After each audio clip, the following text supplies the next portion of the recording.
I am Braxton Simpson, a sophomore here at Tennessee State University, and I currently serve as student trustee on the university's Board of Trustees, as well as a member of Alpha Kappa Alpha Sorority Incorporated's International Mass Committee. Today, I have the esteemed honor and pleasure of introducing our keynote speaker, Reverend Dr. William J. Barber II. Our featured keynote speaker is a highly sought-after speaker and has given keynote addresses at hundreds of national and state conferences, most notably the 2016 Democratic National Convention. Reverend Dr. William J. Barber II is the President and Senior Lecturer of Repairers of the Breach, co-chair of the Poor People's Campaign, a national call for more revival, Bishop with the College of Affirming Bishops and Faith Leaders, visiting professor at Union Theological Seminary, pastor of Greenleaf Christian Church, Disciples of Christ in Goldsboro, North Carolina, and a published author. Reverend Dr. Barber is also the architect of the Forward Together Moral Movement, which has been called the new civil rights movement. The Forward Together Moral Movement seeks equal treatment and opportunity for all, regardless of economic status, sexual orientation, gender identity, belief, race, geography, and any other basis of discrimination. Dr. Barber gained national attention with his Moral Monday protest at the North Carolina General Assembly in 2013. These weekly protests drew tens of thousands of North Carolinians to the state legislature to protest against unfair treatment, discrimination, and adverse effects of government legislation on the citizens of North Carolina. Reverend Dr. Barber currently sits on the National NAACP Board of Directors. A former Mel King Fellow at MIT, he is currently a visiting professor of public theology and activism at Union Theological Seminary and is a senior fellow at Auburn Seminary. Regularly featured in media outlets such as MSNBC, CNN, New York Times, Washington Post, and The Nation magazine. He is the 2015 recipient of the Puffin Award and the Franklin D. Roosevelt Four Freedoms Award. Without further ado, please help me in welcoming Reverend Dr. William Barber II.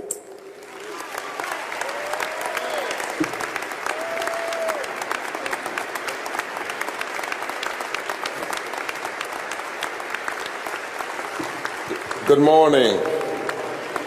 It is good to be with you today. I want to first thank God for God's grace and mercy. Just a week ago, a week and 2 days ago, I laid my baby brother to rest and had to preach his eulogy, and these have been some teary times for me, but I thank God for many of you who sent prayers. I thank God for that sustaining grace that is always sufficient. To the president of Tennessee State, whom I could not say no to, she made sure I didn't say no, and we love her. Let's give her a hand. And to all of the presidents of the HBCUs, to your honoree today, to all of the students that are here, to all of the elected officials, congressmen, governors, and others who have come here today. Now, I've not come today to celebrate the memory of Dr. King. I don't celebrate his memory, because you don't celebrate martyrs, you join them. It is irreverent to only meet once a year and celebrate somebody who died for you. So I come to call us to action. And I come recruiting today, recruiting you to be a part of the Poor People's Campaign, a national call for moral revival. Some are here, information. And I come today inspired by a scripture, inspired by a song that John Legend is releasing about you have to do more than just preach, or you can't just preach, and the social, political condition we're in. And I want to talk a little bit about Dr. King preached with more than just words. The scriptures tell us that Jesus came preaching with power and authority, brothers and sisters of the clergy, because his preaching laid out a mission and a ministry in the face of the narcissistic cruelty tyrants of his day. You know, when Jesus began preaching, there was a narcissistic, egotistical builder on the throne named, Caesar. What's his name? Caesar. And his preaching was from start to finish a call to action. Now, I want to tell the media, I didn't come to preach as a Democrat. I'm a registered independent. I've come to preach from a moral perspective. In his very first sermon in his hometown, Jesus preached, "The Spirit of the Lord is upon me, because he hath anointed me to preach good news to the poor." And that word poor there is the Greek word patokos, which literally means those who've been made poor by government systems.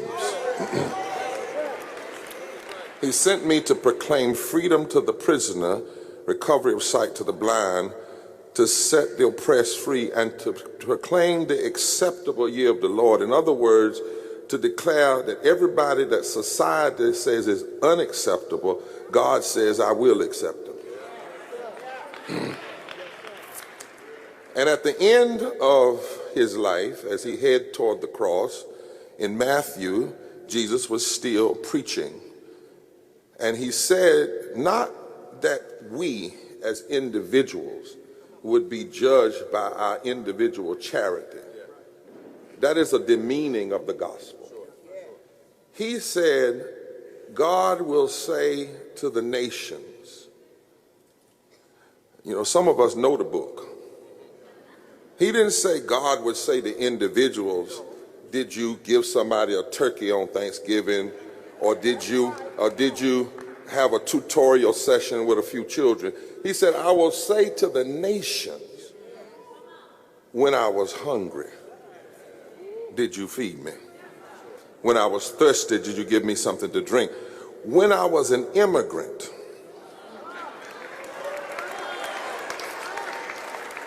did you invite me in? When I was naked, did you clothe me? When I was sick, did you visit me or give me health care? When I was in prison, did you visit me? And then he said, because inasmuch as you do to the least of these nations, government, governors, congresspeople, pastors, you've done it unto me. And if you don't do it unto them, then you shall be judged. Martin Luther King Jr. preached, but we make a dangerous mistake to suggest that his words were just soaring oratory. Martin King preached upon the foundation of civil disobedience, and he called forth a movement to challenge the demons of Jim Crow. His preaching confronted racism, the evil of racism and poverty and war, not only within the quarantine of a sanctuary and not only at a ceremony, because they wouldn't have killed him for that, but he preached and acted in the streets of the nation. In 1967, just a year before his death, he preached a sermon entitled, When Silence is Betrayal. And he said, we still have a choice today, nonviolent coexistence or violent co-annihilation. We must move past indecision to action. He then said, now let us begin. Now let us rededicate ourselves to the long and bitter but beautiful struggle for a new world. This is the calling of the sons of God, and our brothers wait eagerly for our response. Shall we say the odds are too great? Shall we tell them the struggle is too hard? Will our message be that the forces of American life are against the fullness of all people's freedom? That's how he was talking 1 year before he was shot on the very next year, on the very next day. And when he dared to challenge, I got to tell the truth, when he dared to challenge racism and poverty and militarism together and call all of those evils and to challenge America, he lost his open invitation to the White House. Civil rights organizations came out against him, black ones. Fellow preachers walked away from him. And when he started the Poor People's Campaign, there were many people who did not stand with him. They came to his funeral because we have a dangerous reality in the existential lives of our people, that somehow we love the tombs of the prophets. We love the tombs of the prophets, but we do not love the prophets when they are alive. He called us to make the right choice. And then the last night when he was in Memphis, that last night, and sometimes the media and others, they like to grab his hoop and not listen to his substance. I Have a Dream was the hoop. I've been to the mountaintop and I've looked over, and that was the hoop. He had done that before. But before he said any of that in Memphis, he said, America is sick. 2 weeks earlier, he had said, America must be born again. The sermon he was going to preach that Sunday, if he had lived, was America is going to hell if she doesn't deal with the issue of poverty and racism and militarism in her policies.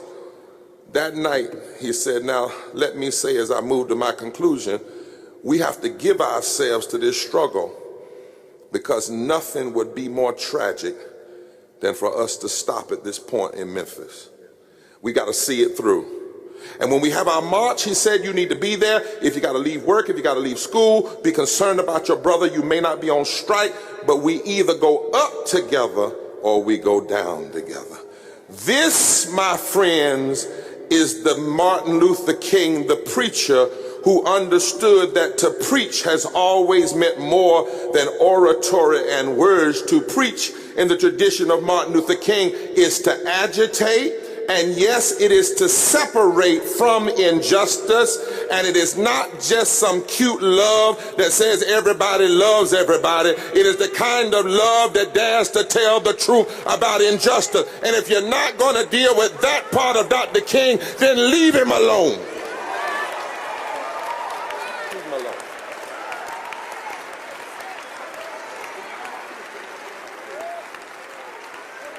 Jesus connected preaching to deeds of liberation, incarnate acts of liberation, work toward wholeness.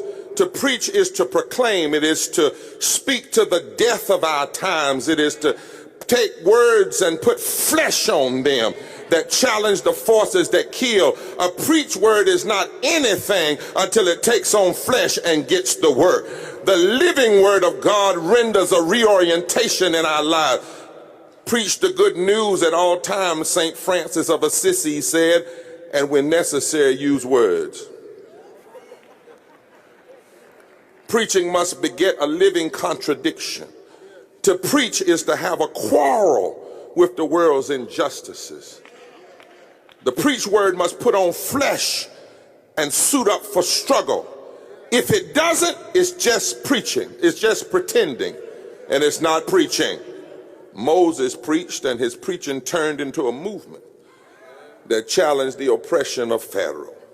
Isaiah preached, but his word called for deeds when he went to his state house and asked the politicians of his day Is this the kind of fasting you think that God has chosen? No, I need you to pay people what they deserve. Or in Isaiah 10, when God told Isaiah to say to the politicians of his day, woe unto you who legislate evil and rob the poor of their rights and make women and children your prey. Amos preached to raise up a remnant that would let justice roll down like water. Ezekiel preached until a valley of dry bones turned into an army of hope, because in the days of Ezekiel, the politicians were so ruthless that he said, your politicians have become like wolves, devouring the poor and the women and the children and the sick and the immigrant. Sojourner preached, Truth preached, and spoke relentless. William Lord Garrison, a true white evangelical who was an abolitionist, he preached and fought in the abolition movement. Fannie Lou Hamer preached and stood up for freedom and said, I didn't come here for just one seat. Rabbi Heschel, the Jewish rabbi, preached and drew on the Torah. And Rabbi Heschel said, there always is a quarrel between Pharaoh and Moses. Pharaoh is not ready to capitulate. The Exodus began, but it is far from having been completed. And then Rabbi Heschel, who Cornel West called the strongest condemnation of racism by a white man since William Lord Garrison. This is a white man talking. This is Rabbi Heschel. Racism is Satanism.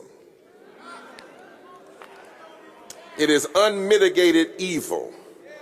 Heschel told Kennedy, he told her, you cannot worship God and at the same time look at a man as if he was a horse just because he's a different color than you. He said religion cannot coexist with racism. It is a grave violation of the fundamental religious principle not to murder. Racism is public humiliation, and in the Talmud, public humiliation is tantamount to murder. That's Rabbi Heschel. And then Heschel put legs on his preaching, and he marched with Dr. King across the Edmonds Pettus Bridge. Dorothy Day preached in the Catholic Worker. And so preaching, if it's only words and does not lead to acts of liberation on behalf of the poor, the imprisoned, the sick, the oppressed, and all those made to feel unaccepted, then preaching is just words with no purpose, talk with no action, lip service with no love, the sound and fury that signifies nothing. For did not Paul say, if I speak with tongues of men and angels, but have not love? So when we remember Dr. King, it's not enough to talk about celebration or his orator. And it's not enough to say, well, Dr. King just wanted everybody to come together. No, he didn't. He wanted folk to change. Just coming together, sitting in the same room, and then letting the injustice stay like it is not the unity. He was a real preacher.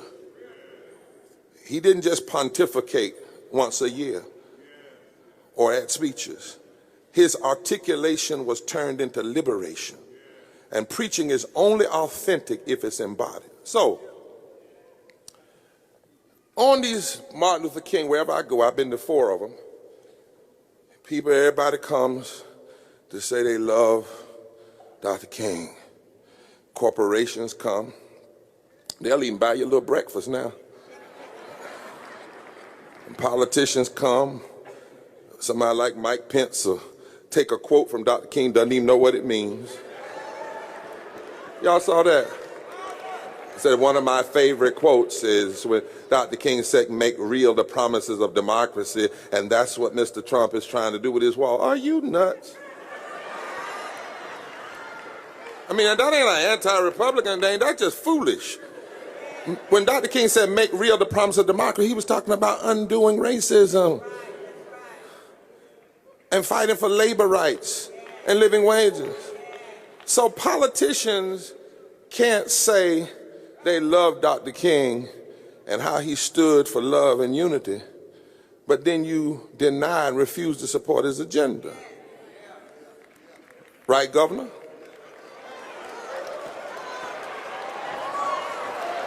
I mean, since you came, right, Congressman?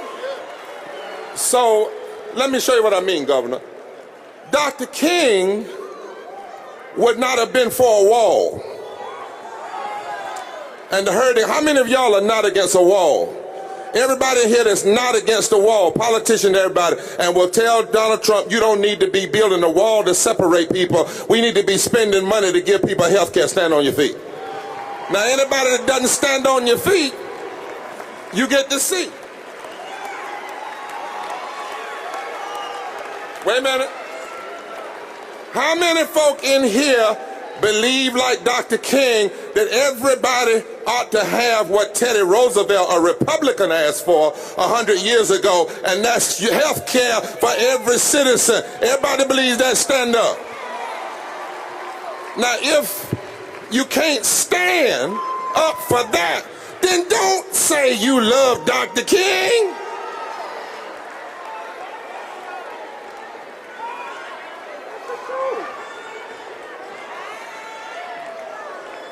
You may be seated. I'm just saying, I'm too old to play now.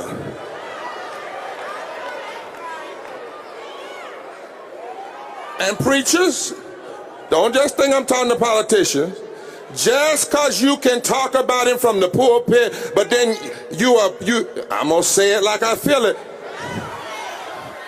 They can find you for your pastor's anniversary, but they can't find you in the street with these students and these other folk fighting for injustice.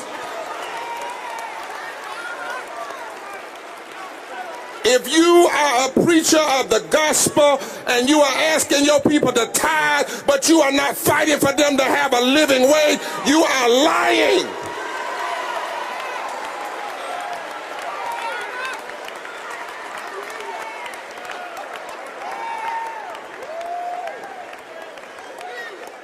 Don't play with this legacy, because it's not even about Dr. King. This legacy is bigger than him. King, like Jesus, asked the hard question: who are the poor, the blind and the oppressed, the prisoners and the unaccepted among us today? You know, I tell you who they are. They are the 46% of people in Tennessee that are poor and low income. There are 3 million poor and low income people in this state. In Tennessee, 58% of your children are poor and low wealth. That's why, Governor, we're going to come to the Poor People's Campaign here and meet with you and march on you, maybe do a little civil disobedience, not on you, but on the systems. There are 48% of all the women. Notice I didn't say black women. 48% of women in Tennessee are poor, 1.6 million. 61% of people of color, 1.1 million.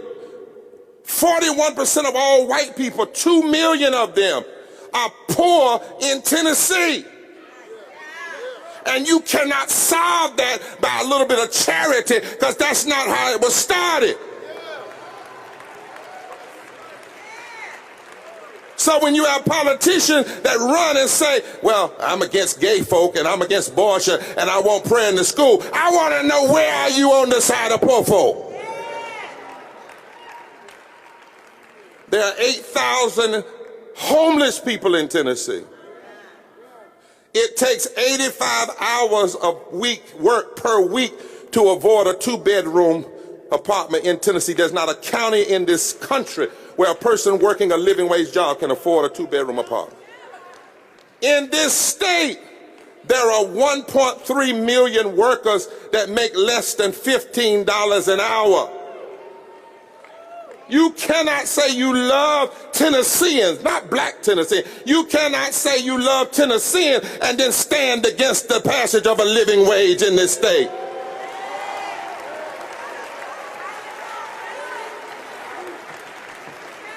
%51% of Tennessee's workforce makes less than a living wage.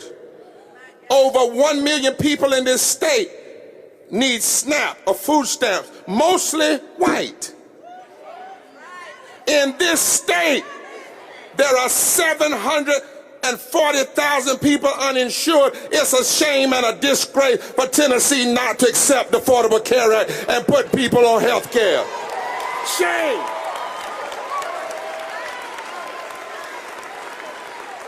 Especially when a study from Harvard has said for every 500,000 people that are denied health care, 2,800 die. That means every year that you keep 740,000 people from being uninsured, up to 3,000 people die, not because God called them home, but because of government policies that exist that create policy murder. And don't tell me we can't do it, because when you get elected as a senator, United States senator, or a United States congressman, or a United States or a governor, you get free health care. So how is it that you don't want the people that have what you got?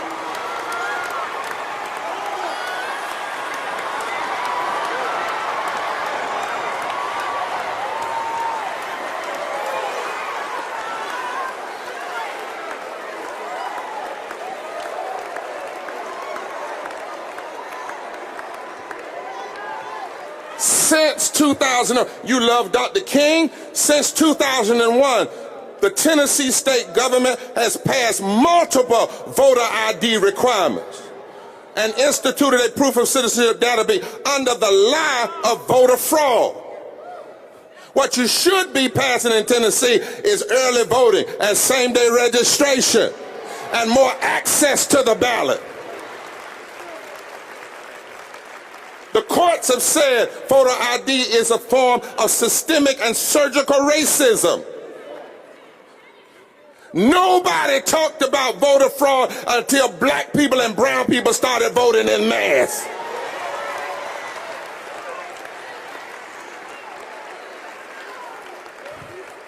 There are 140 million poor people in America, 39 million children, 26 million black people, 21 million of our seniors, 66 million white people are poor in America. 62 million Americans work every day and make less than a living wage. And 250,000 people die every year from poverty. What Dr. King wanted was us to get away from left versus right and conservative versus liberal and to find the moral center and to work to change policy and stop blaming the poor for their poverty and recognize that poverty is a man-made creation. It is not a God-ordained situation. And let me tell you, I'm not so happy about the Affordable Care Act. So I want the media to get this right. Because there are 25 of the wealthiest countries in this world, and we're the only one that doesn't offer some form of universal health care. Even with the Affordable Care Act, there are 37 million people without health care. And now you have some people that want to roll it back. They want to take away pre-existing condition covering. I mean, there's something wrong with you. Down in the spirit level. I mean, and especially if you call yourself a Christian. Whenever I go in to debate politicians, and I say, let's talk about health care. And they say, well, you know, I just believe people ought to have access. Well, you can have access to a Rolls Royce and can't buy it. I mean, they ought to have access. What that means is they want to allow the insurance company to do what they want to do. And I said, but I always thought like this. I said, I walk in the office, you know, being a bishop, preach. I said, are you a Christian? They said, yes, sir, Bishop, I'm a Christian. I love the Lord. And I said, did you put your hand on the Bible when you got sworn into office? Yes, yes, yes, you have to have the Word of God. I said, do you know what's in it? How can you claim to be a Christian legislator, a Christian governor, or a person who is a Christian who happens to be a governor, or happens to be a legislator, or happens to be a state rep? And if anything, the man you claim you follow gave everybody free health care and never charged them a copay. You'll get that in a minute. Everywhere Jesus went, he gave folk free health care and never charged a leper a copay. How you gonna follow him? See, I want Republicans and Democrats to say, we don't want Obamacare. You're right, because first of all, the name of it isn't Obamacare, it's the Affordable Care Act. The reason you call it Obamacare was to racialize it. I want Republicans and Democrats to say, no, we don't want Obamacare, that's not enough. We want universal health care for everybody in the United States.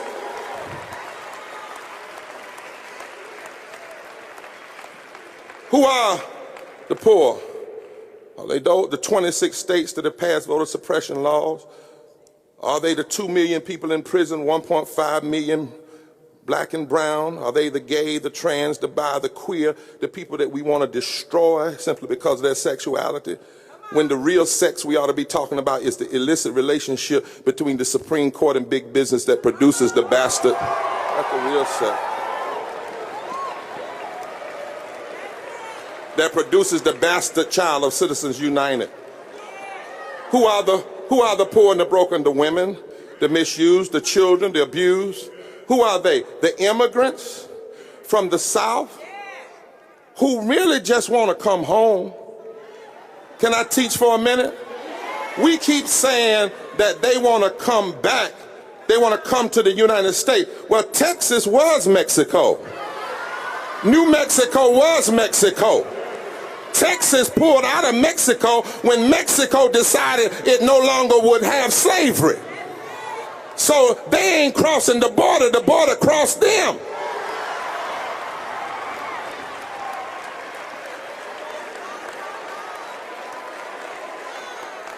And how in the world is a person who are immigrants themselves, they ain't gonna be against immigrants? How did that work? Let me talk. Sister, did that make any sense to you? Let me see. Where's my Congress? I'm going to be through in a minute, but let me see. What's your name? No, his name. Cooper. That don't sound like no Native American name to me. Don't sound Cherokee. That ain't right. Am I right? Right. Governor, what's your last name? Lee. No, that ain't that's not no Navajo name. That's like Barber. Even though I'm mixed with it, that comes out of England. So how is it that a whole bunch of folk that are nothing but immigrants themselves now want to pass some laws that if those laws were in place in the 1920s, their own great grandmamas wouldn't have been able to come here?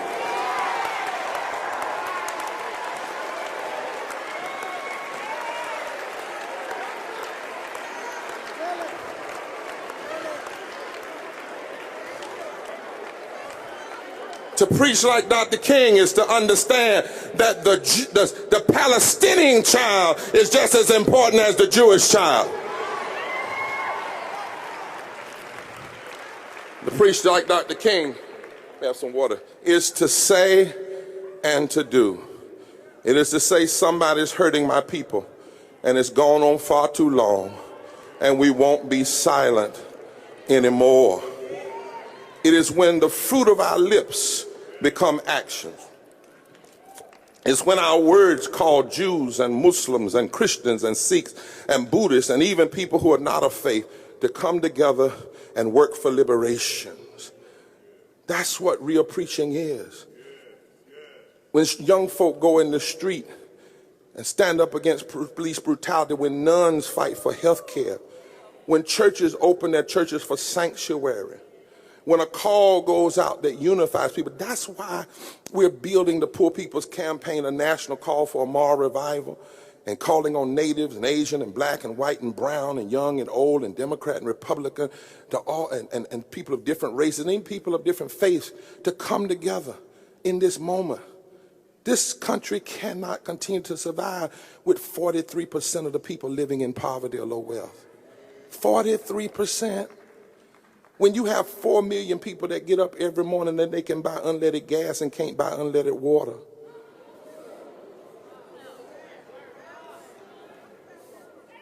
That's why I hope the politicians hear this. I'm not fussing at you. I'm saying it's time for us to put down this partisanship and do what's right. You see, Trump is not America's biggest problem. Trump is a symptom of a deep moral malady Nail painter at Princeton says he is the iconography of a far too often repeated American project, a reality in the American project. We take some steps forward and then we go backwards. Obama wasn't a total solution. Trump isn't a total problem. The problem is that Trump and his enablers have used something that didn't even begin with him. It goes as far back as the day when the Bourbon class, the wealthy class, would, in particular in the South, would separate blacks and whites along Jim Crow anytime there was the potential for poor blacks and poor whites to come together and build political power. Richard Nixon perfected it and called it the Southern strategy. The design of that strategy was to intentionally divide poor black and poor white people, particularly in the South, in places like Tennessee, who ought to be natural allies. And if they were to come together, black and white and brown, they would form a political power base that could control election. The goal has been to control the 13 former Confederate states, because if you control those states, you control 50%, almost 30% of the United States House of Representatives, 26% of the United States Senate, and you control over 170 electoral votes, which means you only need 99 from the other 37 states. But you cannot control it if you show black folk and white folk and brown folk that if you poor and can't pay your light bill, we all black in the dark.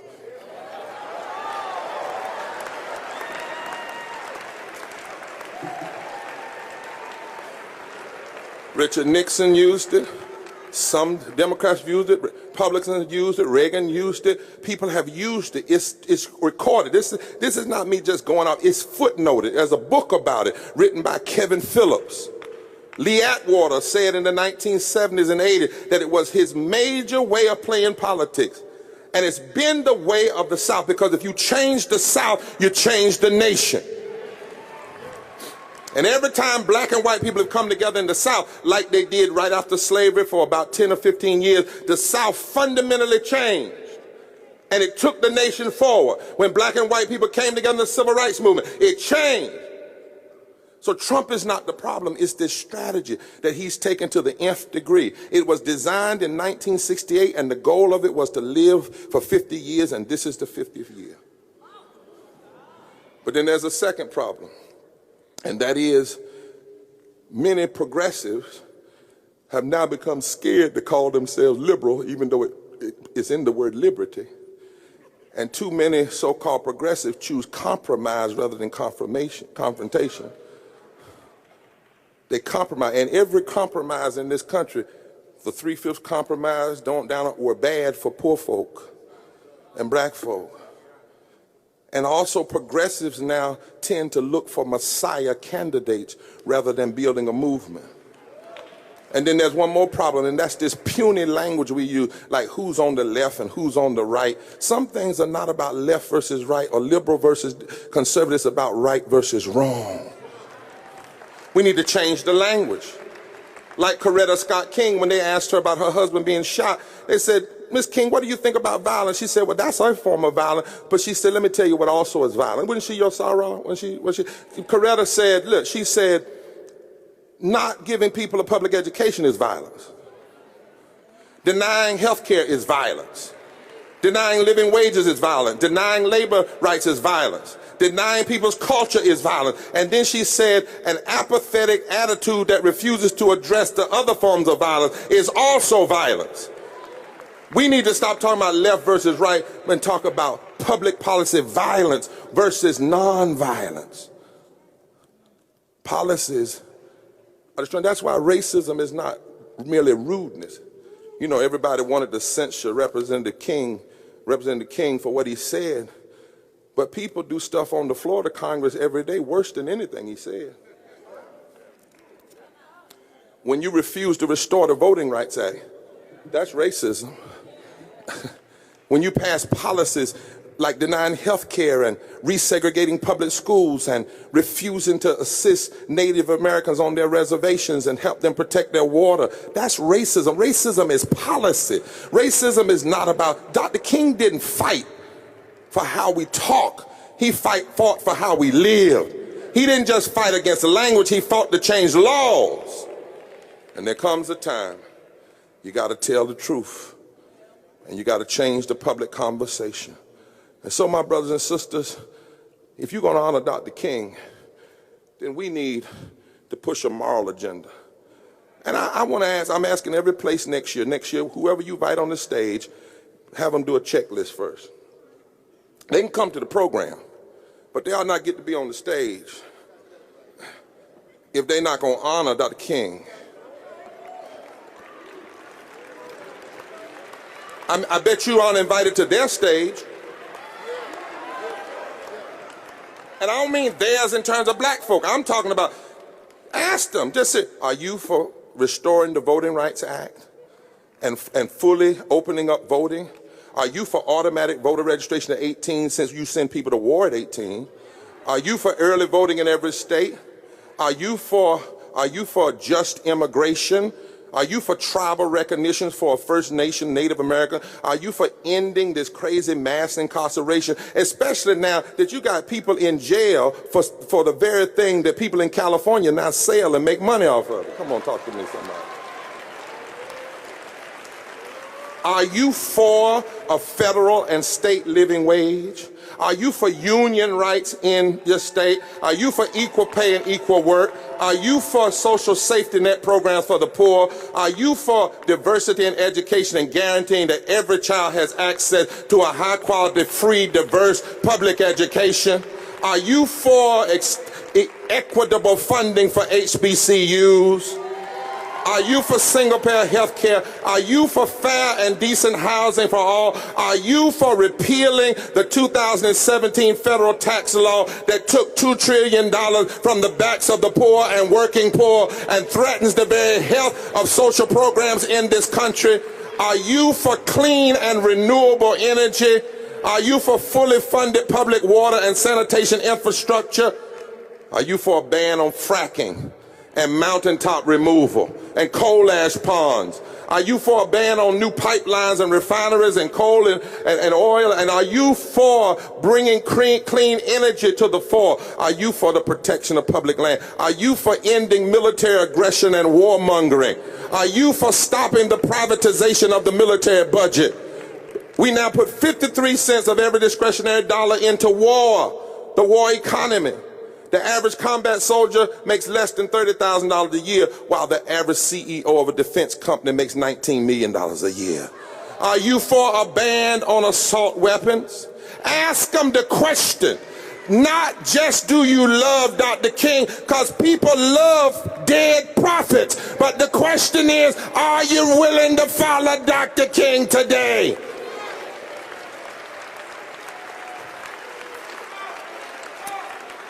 And then all of us, we need to fight for it. We need to vote for it. We need to stand up for it. Yes, these are tough times. The mean and the greedy are cocky on every side. And never before in recent history have we seen so much money being spent in resistance to the cause of equality. Money being spent to go backwards. But faith stands up to Pharaoh and false prophets. Faith takes on the giants. Faith refuses to be the chattel property of injustice. Faith declares that there is no mountain that cannot be climbed when you're trusting God. There's no political power that can't be overturned when you're doing what's right. America's going through tough times, but we must hold on to our faith. If we're going to preach, we not only must preach in the pulpits, but we must get in the public square. And we must declare that one election can't turn us back. One loudmouth can't turn us back.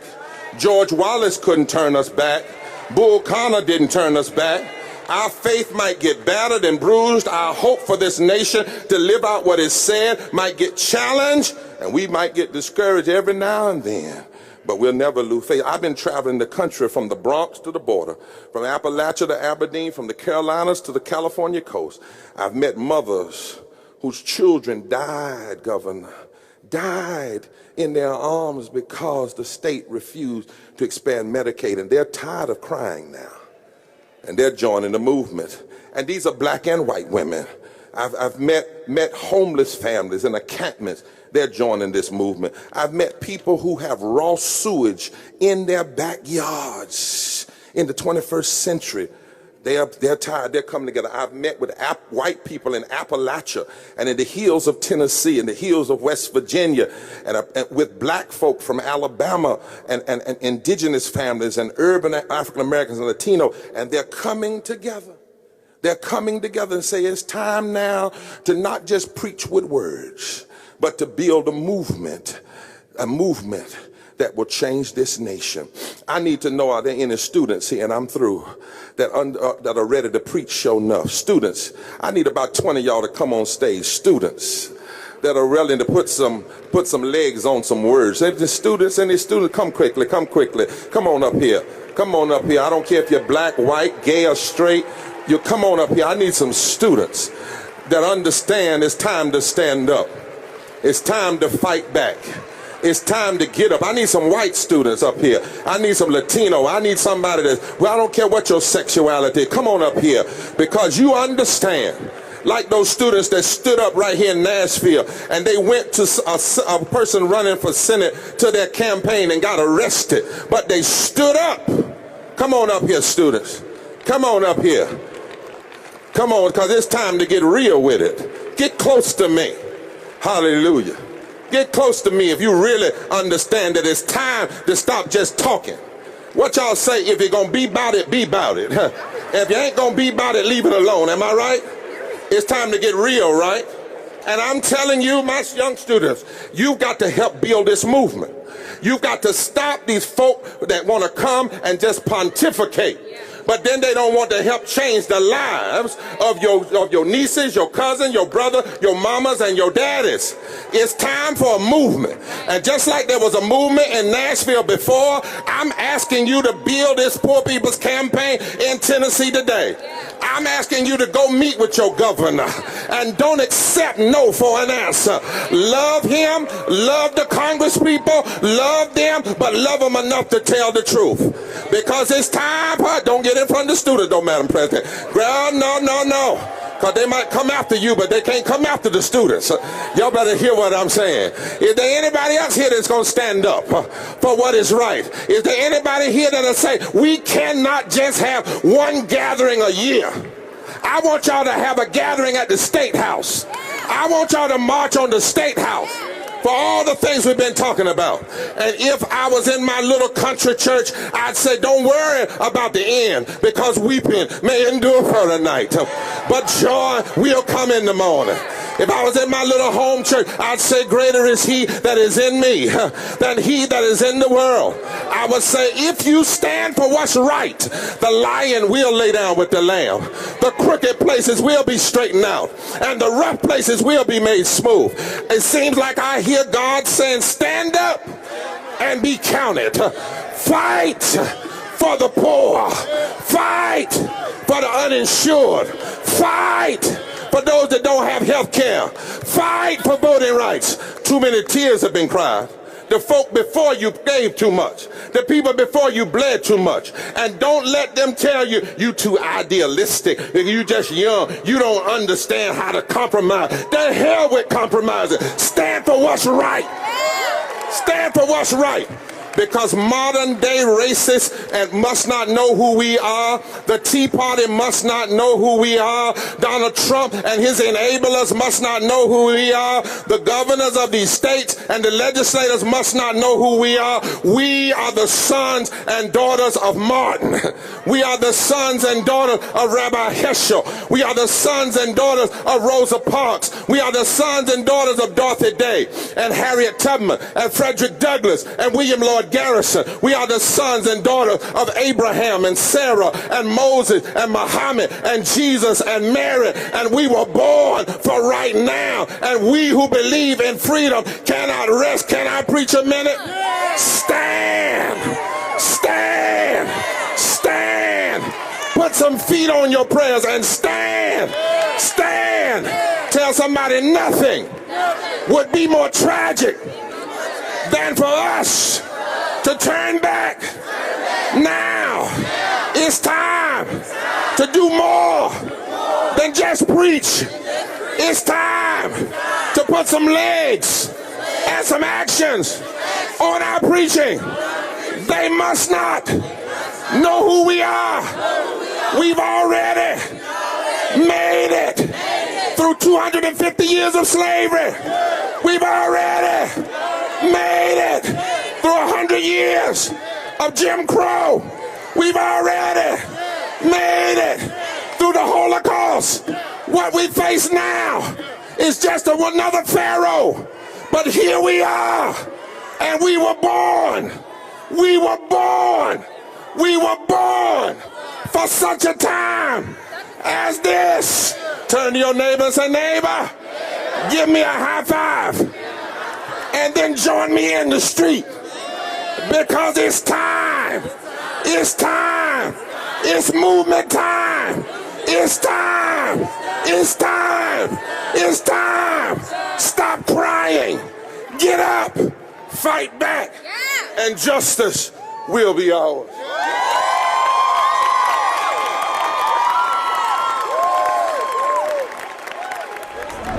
And if you don't know, now you know.